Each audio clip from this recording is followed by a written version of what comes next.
आज हम सबके द्वारा आस्था विधानसभा क्षेत्र में व्याप्त जन समस्याओं के विरोध के लिए तहसील मुख्यालय आस्था के सामने ये 1 दिवसीय धरना प्रदर्शन का हमारे पूरे साथियों की तरफ से आयोजन हुआ।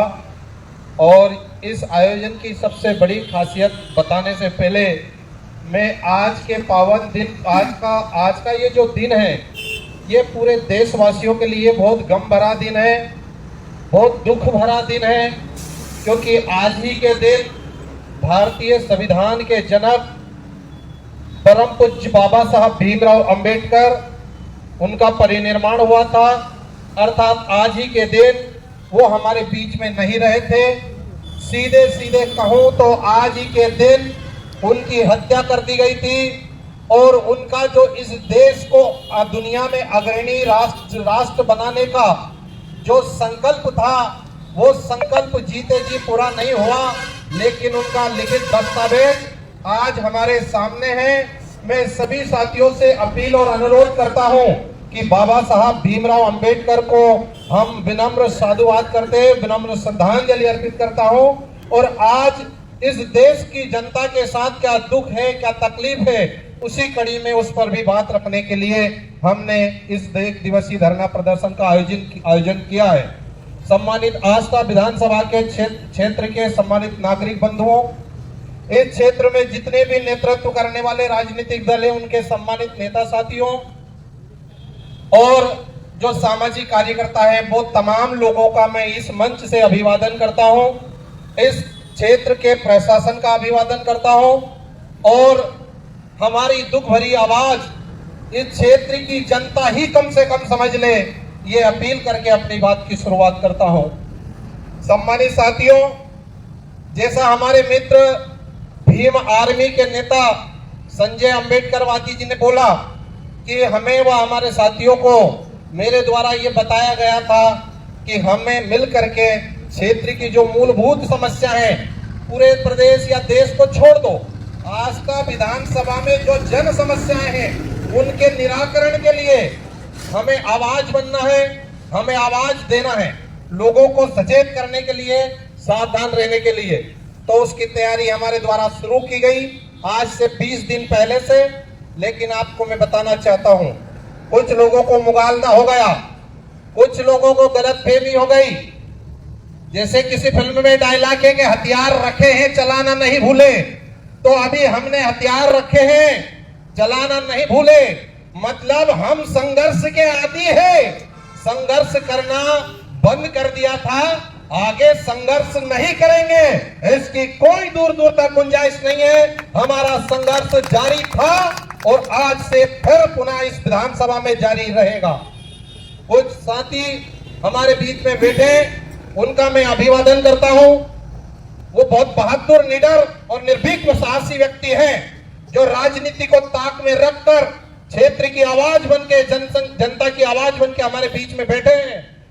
सबसे पहले मैं नाम लेना चाहता हूं उनका, श्री HR परमार साहब, जो कांग्रेस पार्टी के नेता हैं।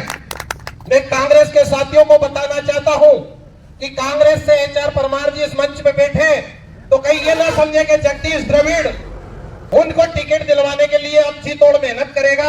अरे टिकट किसी को भी मिले, आपको मैं बताना चाहता हूं, क्या मैंने यहाँ के कांग्रेस के लोगों को नहीं बोला कि आप जनता की आवाज, जनता की समस्या के लिए धरना प्रदर्शन में उपस्थित रहे। अगला मैं बोलना चाहता हूं कि जितने भी यहाँ पे चुनाव लड़ने वाले साथी हैं, क्या मेरे द्वारा उनको नहीं बोला गया कि आप आइए और जनता की आवाज को उठाइए। जनता की, जो जनता आस्था की है, वो परेशान है, उनको भी बोला गया। जितने भी मेरे मिलने जुलने वाले यार दोस्त हैं, जो सामाजिक न्याय की जो विचारधारा में भरोसा करते हैं, उनको बोला गया। कुछ साथी यहाँ विराजमान हैं, कुछ देख के निकल रहे हैं, कुछ इधर से निकल रहे हैं, कुछ इधर से निकल रहे हैं, और ये ताक झांक में लगे हैं कि कितने लोग जगदीश द्रविड़ के धरना प्रदर्शन का हिस्सा बनते हैं। मैं चाहता हूं मेरे क्षेत्र के सम्मानित लोगों, मैं एडवोकेट जगदीश द्रविड़ किसी जमाने में किसी राजनीतिक दल का हिस्सा था और आज मैं किसी भी राजनीतिक दल का हिस्सा नहीं हूं, लेकिन किसी राजनीतिक दल का समर्थक अभी तक मैं रहा हूं। और आशा करता हूं कि आप अपने रवैये को, आप अपनी यूनिटी को, आप अपने जो राजनीतिक दल है उसमें जो टांग खींचने वाली जो परिपाटी है उसको अगर समाप्त कर देते हो, तो मैं आज भी ये कहना चाहता हूं कि आपकी और हमारी गुडविल बन सकती है। और अगर आपका ये रवैया रहा, अर्थात आपका ये जो टांग खींचने की परंपरा लंबे टाइम से चलती आ रही है, जो जीती हुई बाजी को आप भारतीय जनता पार्टी के पाले में डालने का जो कुवत रखते हो, उस कुवत को मैं बहुत बारीकी से समझता हूं। और आप जो कर रहे हो वो अच्छा नहीं है। हम आशा करते हैं कि मेरे जैसे, हमारे जैसे सारे नौजवान साथी आपकी ताकत बने, आपकी हिम्मत बने और एक नया परिवर्तन आस्था क्षेत्र में निकल के आए। कुछ ऐसे भी साथी हैं जो दम भरते हैं सामाजिक न्याय का, वो वास्ता देते हैं महापुरुषों का। मैं उनको भी भली भांति जानता हूं। आपने छिपकली को देखा होगा, और छिपकली जिस दीवार पे होती है उस दीवार के ऊपर महापुरुषों की तस्वीरों को भी देखा होगा। वो छिपकली जब भूखी होती है तो उस दीवार पर रेंगने वाले जो कीट पतंग होते हैं उनको निगल जाती है, और निगलने के बाद उन महापुरुषों की तस्वीर के पीछे जाके छुप जाती है। ऐसे कुछ दोगले जो सामाजिक न्याय का ताना बाना बुनने का वास्ता देते हैं लोगों को, मैं उनसे भी कहना चाहता हूं कि मैं आपको भी बहुत गंभीरता से समझने का काम लंबे टाइम से करता आया हूं। अब मैं आज तक की जनता के ऊपर यह फैसला छोड़ता हूं कि आपको एक निडर, निर्भीक और एक साहसी जो राजनीतिक जमात का पहला सूत्र है उसके बारे में कहना चाहता हूं कि अगर आप ऐसे बंदे को सामने लाते हो तो आज इस मंच के ऊपर, अर्थात इस धरना प्रदर्शन में जो 7 समस्याओं के ऊपर हमने आयोजित किया है, इस धरना प्रदर्शन में ये जितने साथी बैठे हैं, मैं समझता हूं कि ये बहुत दिल गुर्दे वाले लोग हैं। कहां से इन पे दबाव नहीं आ रहा होगा, या कहां से इनके फोटो नहीं निकाले जा रहे होंगे, कोई बात नहीं। ये लोग बहुत अच्छे हैं और इन्हीं के सहारे आने वाले टाइम में इस पूरे रोड पर, यहां से लेके बस स्टैंड तक एक बार फिर इतिहास करवट लेगा और पूरे आस्था में एक बार युवाओं की आवाज आसमान तक गूंजेगी। ये मेरा वादा है आप लोगों से। और हम जनता की आवाज बनके, ना धर्म का मामला, ना जाति का मामला, ना पंथ का मामला, ना राजनीति का मामला, सिर्फ और सिर्फ समाज सेवा के जिगर गुर्दे को लेकर हम मैदान में उतरेंगे। मैं सभी साथियों से निवेदन करना चाहता हूं, मेरे मंच पर, मेरे बुलावे पर सम्मानित भीम आर्मी के नेता लोग आए हैं, मैं उनका तहे दिल से स्वागत करता हूं। और उसके बाद में फूल सिंह चौहान साहब के साथ काम करने वाले बाहर जहांबादी लोग यहाँ बैठे हैं, मैं उनका भी अभिवादन करता हूं, स्वागत करता हूं। और कांग्रेस पार्टी से संबंध रखने वाले लोग यहाँ पर बैठे हैं नेताओं के रूप में, समर्थक के रूप में, मैं उनका भी अभिवादन करके, और अब मूल बात पर मैं आपके सामने आता हूं कि बात क्या है जिसे लेकर हमने ये धरना प्रदर्शन का आयोजन किया। हम लोगों ने क्षेत्र में 7 प्रमुख समस्याएं देखी है। मैं चूंकि आस्था में रहता हूं, आस्था क्षेत्र की नब्ज को बड़ी बारीकी से जानता हूं, और कई नेता तो ऐसे हैं जिनने गांवों की पगडंडी भी नहीं देखी, वो गाड़ी गड़वाट भी नहीं देखी, लेकिन मैं पगडंडी बता सकता हूं कि कौन से गांव में सीधा शॉर्टकट किधर से जाएगा। तो मैं कहना चाहता हूं कि 7 समस्याएं आस्था तहसील में सबसे ज्वलंत है, और उनका निराकरण मध्य प्रदेश के महामहिम राज्यपाल महोदय अपने अधीनस्थ काम करने वाली सरकार से उनका निदान करवाए। महामहिम राज्यपाल महोदय मध्य प्रदेश शासन में ज्ञापन हमारी टीम के साथ हम लोग देंगे आस्था अनुभागीय अधिकारी को, और उस ज्ञापन में हम 7 मांग आस्था विधानसभा क्षेत्र से रखना चाहते हैं। वो 7 समस्याएं जनता से जुड़ी है। किसी भी पार्टी का कोई भी बंदा हो, वो कहीं न कहीं उन समस्याओं से जूझ रहा है। उन समस्याओं के निराकरण के लिए हम ये धरना प्रदर्शन दे रहे हैं। हमारी सरकार नहीं, हमारा विधायक नहीं, लेकिन हम नेता हैं, हम सामाजिक समझ रखते हैं, हम जनता की नब्ज को समझते हैं, और हम उन 7 समस्याओं के ऊपर उसके निराकरण के लिए आज ये धरना दे रहे हैं। उन समस्याओं में नंबर 1 की जो समस्या है वो है इस तहसील में बेरोजगारी की समस्या। आपको पता होगा मध्य प्रदेश के मुख्यमंत्री, पूर्व मुख्यमंत्री शिवराज चौहान जी 20 साल तक मध्य प्रदेश के सीहोर जिले से प्रदेश का नेतृत्व किया है ना। 20 साल तक शिवराज सिंह चौहान मध्य प्रदेश के मुख्यमंत्री रहे और उसमें सीहोर जिले कैसे रहे, और सीहोर जिले में ही आस्था विधानसभा आती है। आप ये बताओ कि इस गांव के आस्था विधानसभा से प्रत्येक गांव से हर साल 10-10, 15-15 जो युवा है, होनहार युवा है, वो दूसरे राज्यों में या दूसरे शहरों में पलायन क्यों कर रहे हैं? रोजगार की तलाश में पलायन कर रहे हैं। वो अपने बीवी बच्चों को पालने के लिए, अपने बुजुर्ग माँ बाप की सेवा भाव के लिए उनके पास पुख्ता पैसा नहीं, तो पैसे की तलाश में रोजगार चाहिए, और रोजगार यहाँ है नहीं तो बाहर जाते हैं। तो ये सरकार क्या करती रही? ये पूर्व मुख्यमंत्री शिवराज सिंह चौहान क्या करते रहे? और आज भी बीजेपी की सरकार है। इन लोगों ने क्यों मास्टर प्लान नहीं बनाया आस्था का? तो हम ये मांग करते हैं कि यहाँ पर उद्योग धंधे या कोई रोजगार के साधन उपलब्ध रहना चाहिए, बनना चाहिए, आना चाहिए। ये बड़ी समस्या है, युवाओं की समस्या है। मेरी अपनी कोई दूर दूर तक समस्या नहीं है। मैं चाहता हूं कि मेरे क्षेत्र के युवा, उनको रोजगार इसी क्षेत्र में मिले। ये दुख की बात है कि जब रोजगार के लिए वो बाहर जाते हैं तो उनके बुजुर्ग माँ बाप उसी घर में रहते हैं, वो परेशान रहते हैं, वो तड़पते रहते हैं, वो बेबस लाचार रहते हैं, और वो बीमार हो जाते हैं तो उनको अस्पताल ले जाने वाला कोई सहारा के रूप में नहीं होता। ये बड़ी ज्वलंत समस्या है। दूसरी समस्या, इस आस्था विधानसभा क्षेत्र में किसानी से संबंध रखने वाले लोगों की तादाद ज्यादा है।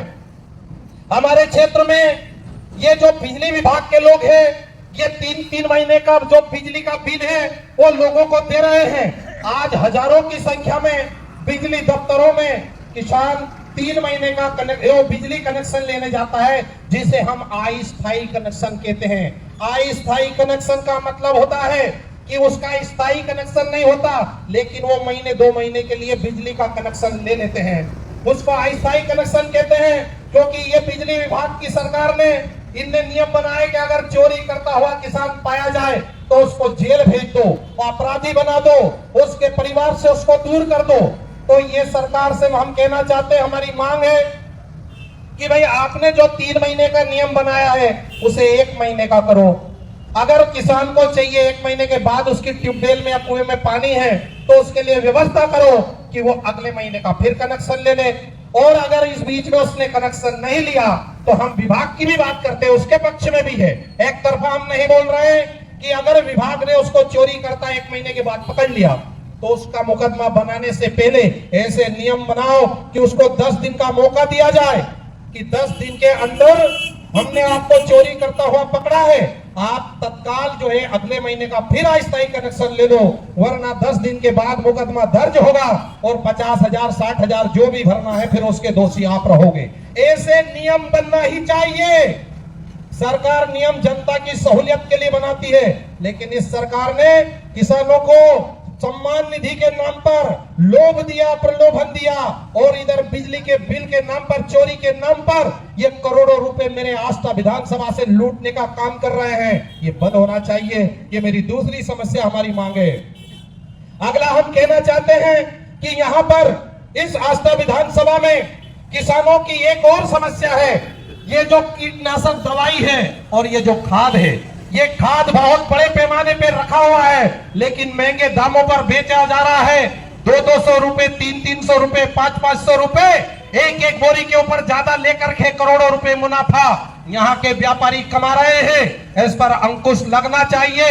और ये जो कीटनाशक है, ये जो कृषि उपकरण है, ये बड़े पैमाने पर महंगे हैं। सरकार को चाहिए कि इस बार किसानों के साथ फसल पूरी पैदा नहीं हुई तो ये कृषि उपकरण और ये दवाई आदि सस्ते दामों पर होना चाहिए।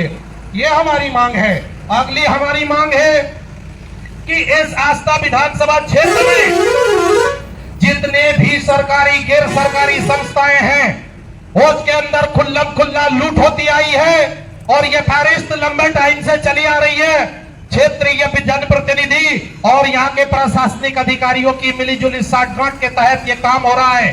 हर किसान, हर मजदूर, हर नागरिक को ये सरकारी अस्पताल लोगों जो अधिकारी कर्मचारी ये दफ्तरों में लूट हो रही है, ये बंद होना चाहिए। और सबसे ज्वलंत जो समस्या है उनमें एक और है कि ये जो सरकारी और गैर सरकारी अस्पताल है, इन अस्पतालों के अंदर इनका जो साठ गांठ का रवैया है ये ठीक नहीं है। प्राइवेट अस्पतालों के अंदर 30-30 हजार रुपए, 35-35 हजार रुपए तक डिलीवरी के नाम पे लिया जा रहा है। नॉर्मल डिलीवरी को भी सीजर करके बच्चा पैदा किया जा रहा है, करवाए जा रहे हैं, और 50-50 हजार रुपए तक के लूटने का काम यहाँ इस आस्था विधानसभा में हो रहा है। सबसे बड़ी समस्या, करोड़ों रुपए सरकारी अस्पताल में लूटे जा रहे हैं मेरे क्षेत्र आस्था की जनता से। करोड़ों रुपए हर महीने, करोड़ों रुपए लूटे जा रहे हैं, लाखों रुपए लूटे जा रहा है। कैसे लूटे जा रहे हैं? यहाँ सरकारी अस्पताल में 24 घंटे में 20-20, 30-30 डिलीवरियों के केस होते हैं। 30-30, 40-40 डिलीवरी सरकारी अस्पतालों में होती है, चाहे वो सिद्धिगंज का अस्पताल हो, जावर का अस्पताल हो, वो कोटरी का अस्पताल हो या आस्था मुख्यालय का अस्पताल हो। इन अस्पतालों के अंदर गरीब बहन बेटियां पैसे के अभाव में डिलीवरी करवाने के लिए आती है, और वहां पर बैठे हुए डॉक्टर, महिला डॉक्टर, वो ड्यूटी पर तैनात ना रहते हुए वो घरों पे बैठने का काम करते हैं, और घरों पे बैठने के बाद वो नर्स आदि स्टाफ के लोग बोलते हैं कि भाई आपकी डिलीवरी अभी 2 दिन बाद होगी, अभी 24 घंटे लगेगा, अभी सुबह तक डिलीवरी नहीं होगी। बोले मैडम, पेशेंट बोल रही है कि तकलीफ ज्यादा है, बहुत ज्यादा पीड़ा है और डिलीवरी हो सकती है। तो वो कहती है कि आप डॉक्टर हो या हम डॉक्टर हैं, अगर आपको कोई जल्दबाजी है या आपके परिजन को तकलीफ है तो आप इनको अस्पताल दूर से बाहर ले जाइए, सीहोर या भोपाल ले जाइए।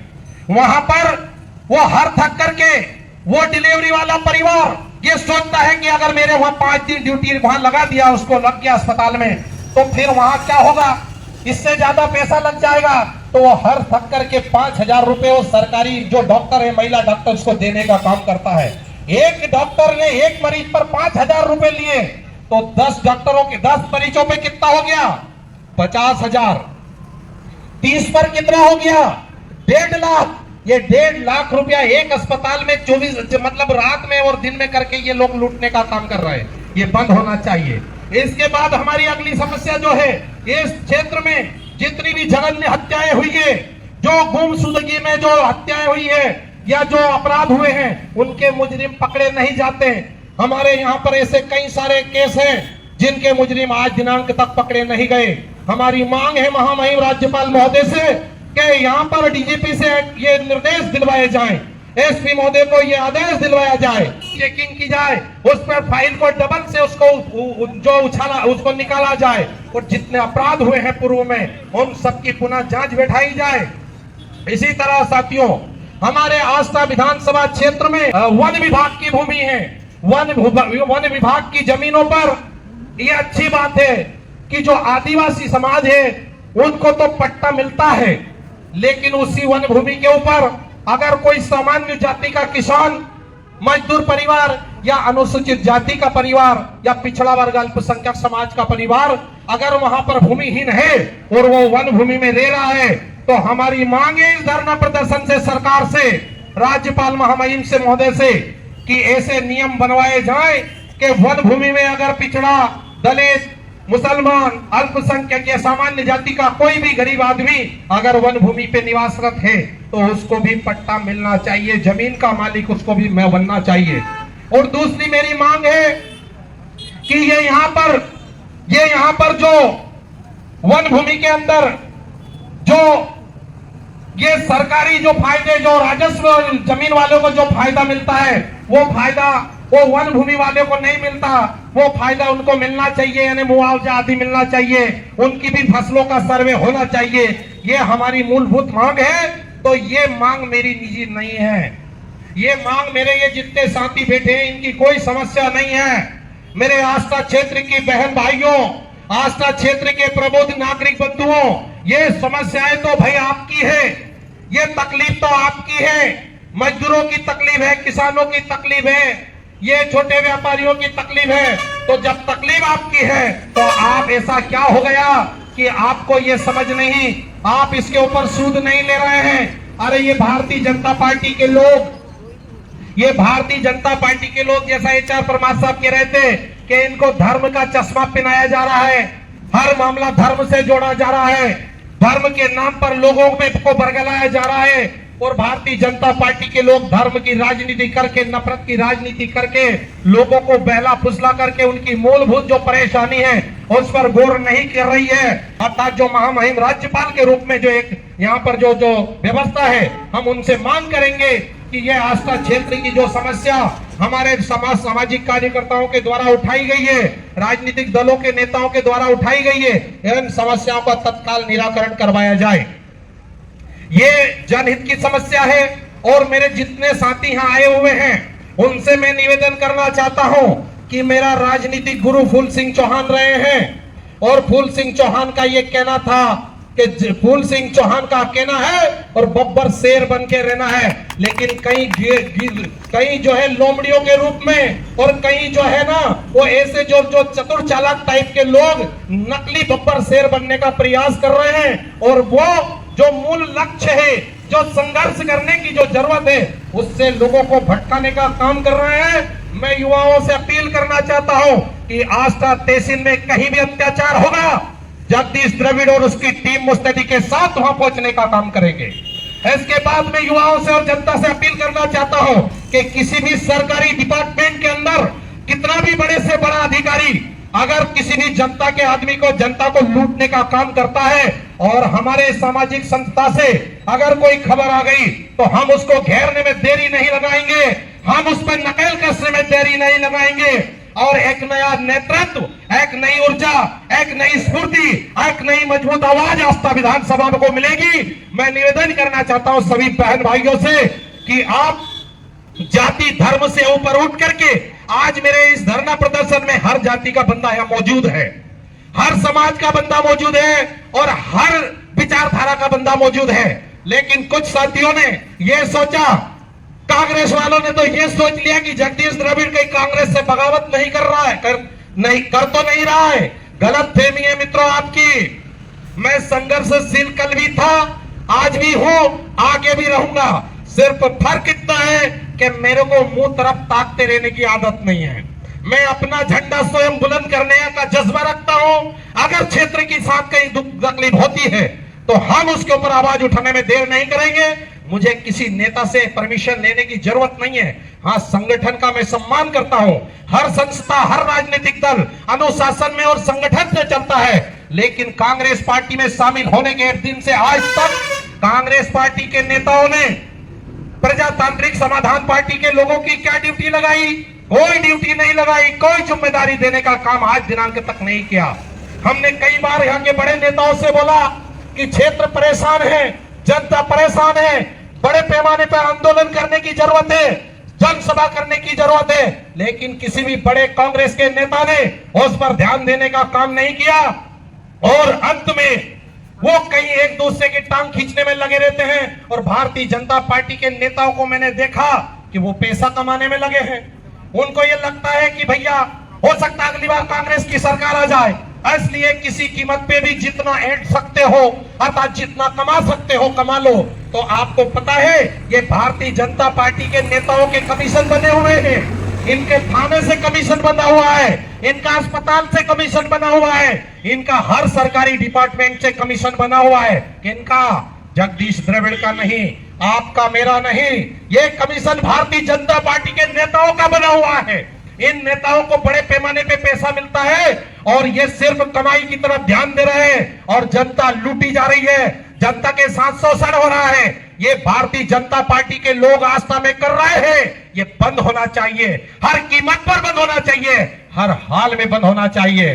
और मैं कहना चाहता हूं कि जो विपक्षी दल है, विपक्षी दल अर्थात भारतीय जनता कांग्रेस पार्टी है, भीम आर्मी है, बहुजन समाज पार्टी है और जितने भी दल है, मैं सबसे अनुरोध करना चाहता हूं कि अगली बार जब भी प्रदर्शन होगा, जब भी धरना होगा या रैली या बड़ी सभा होगी, हर सरकारी डिपार्टमेंट की बारीकी ली जाएगी।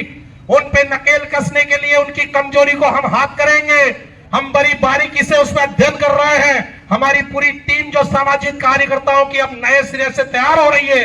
हम सारी गोपनीय जो जानकारियां हैं, कहां जनता को लूटने का षड्यंत्र हो रहा है, कहां साजिशें हो रही है, कहां तिलिस्म रचा जा रहा है और नेताओं का जो आपसी जमावड़ा है वो कहां पर लूटपाट करने का इरादा बनाए हुए हैं। इन तमाम बातों पर हम अब गौर करेंगे। चाहता हूं कि आगे के लिए हमें ये काम करना है और हमें जाति से, धर्म से, नफरत से, इन सब से उठ करके जनता के हित में क्या अच्छा हो सकता है, जनता के लिए हम कैसे लड़ सकते हैं, हमें सिर्फ उसी बात के, उसी टारगेट को ध्यान में रख करके भाईचारा बना करके लड़ने की जरूरत है। हमें 3 बजे तक का परमिशन मिला था। फिर मैं दोहराना चाहता हूं कि हमने सभी को याद किया था। कुछ नेता तो ऐसे जो भीड़ देख के आते हैं, कुछ नेता ऐसे हैं कि बड़ा मंच देख के आते हैं, और कुछ नेता ऐसे हैं जो ये सोचते हैं कि अगर 500-400 लोग अगर इकट्ठा हो गए तो आगे हम फोटो खिंचा ले, सेल्फी ले लें और अगले दिन हमारे व्हाट्सएप फेसबुक पे डाल दें। ऐसे नेताओं की कमी नहीं है। ऐसे जो नेता है उन लोगों से आपको मुस्तैद रहने की जरूरत है और सच्चा हितैषी बनकर के जनता की लड़ाई लड़ने का हम लोगों को काम करना है।